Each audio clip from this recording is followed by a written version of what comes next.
नमस्कार, बहुत स्वागत आप सभी का राष्ट्र टीवी पर। मैं हूं आपके साथ पूजा शर्मा। आज बात विष्णु के उस छठे अवतार की करते हैं जिसने शस्त्र और शास्त्र के बीच एक ऐसा संतुलन बनाया कि काल भी कांप उठा। एक ऐसा अवतार जो आज भी सशरीर इस पृथ्वी पर मौजूद है।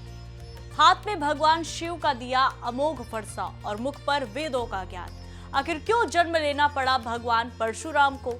क्यों उन्होंने 21 बार इस धरती का शुद्धिकरण किया और क्यों उन्हें कलयुग के अंत तक जीवित रहने का वरदान प्राप्त है? आइए इस महागाथा की शुरुआत करते हैं।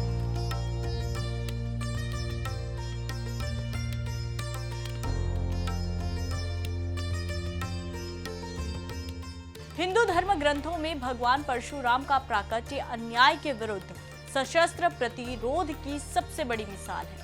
त्रेता युग से पूर्व जब है वंशीय क्षत्रियों का अहंकार प्रजा के लिए काल बन गया, तब धर्म की मर्यादा बचाने के लिए भगवान विष्णु ने महर्षि जमदाग्नि और माता रेणुका के घर राम के रूप में अवतार लिया। लेकिन ये जन्म कोई साधारण घटना नहीं थी। परशुराम के जन्म के पीछे गहरा आध्यात्मिक रहस्य है। उनके दादा महर्षि ऋचिक ने पुत्र प्राप्ति के लिए दो चरु यानी यज्ञ प्रसाद तैयार किए थे, एक ब्राह्मण गुणों वाला और दूसरा क्षत्रिय पराक्रम वाला।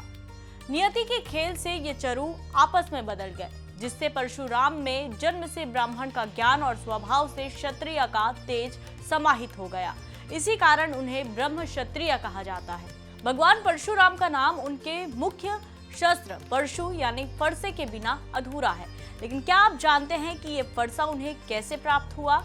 किशोरावस्था में राम ने हिमालय की कंदराओं में महादेव की कठोर तपस्या की।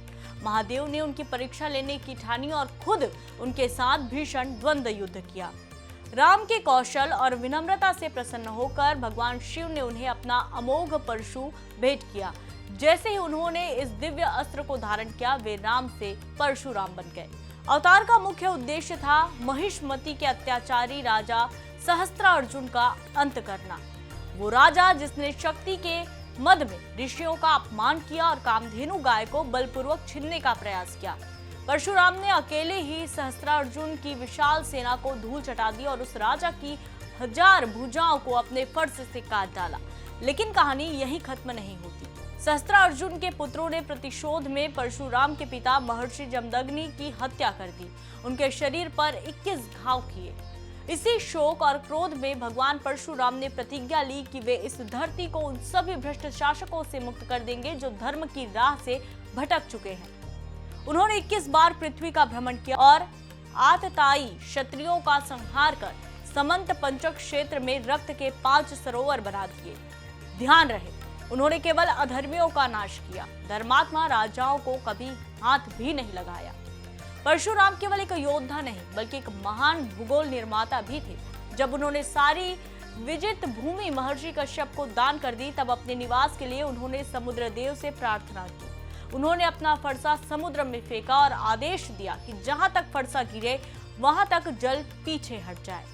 आज जिसे हम केरल, कोंकण और तटीय कर्नाटक कहते हैं, वो भगवान परशुराम की ही देन है। उन्होंने यहाँ मंदिरों की स्थापना की और कलारी पयट्टू जैसी प्राचीन युद्ध कला का भी ज्ञान दिया। त्रेता हो या द्वापर, भगवान परशुराम हर युग के साक्षी रहे। मिथिला में भगवान राम द्वारा शिव धनुष तोड़ने पर उनका सामना मर्यादा पुरुषोत्तम से हुआ। वही द्वापर युग में भीष्म, द्रोण और कर्ण जैसे महान योद्धाओं के वो गुरु बने। कर्ण के साथ उनका संबंध सबसे भावुक रहा। जहां छल से विद्या पाने के कारण उन्होंने कर्ण को वो श्राप दिया जो महाभारत के युद्ध में उसकी मृत्यु का आधार बना। यहां तक कि भगवान श्री कृष्ण को भी सुदर्शन चक्र परशुराम जी के माध्यम से ही प्राप्त हुआ था। ऐसा माना जाता है कि आज भगवान परशुराम ओडिशा के महेंद्र पर्वत पर सूक्ष्म रूप में साधना कर रहे हैं। वे अष्ट चिरंजीवियों में से एक हैं और शास्त्रों के अनुसार कलयुग के अंत में जब भगवान कल्कि का अवतार होगा, तब परशुराम ही उनके गुरु बनेंगे और उन्हें अधर्म के विनाश का मार्ग दिखाएंगे।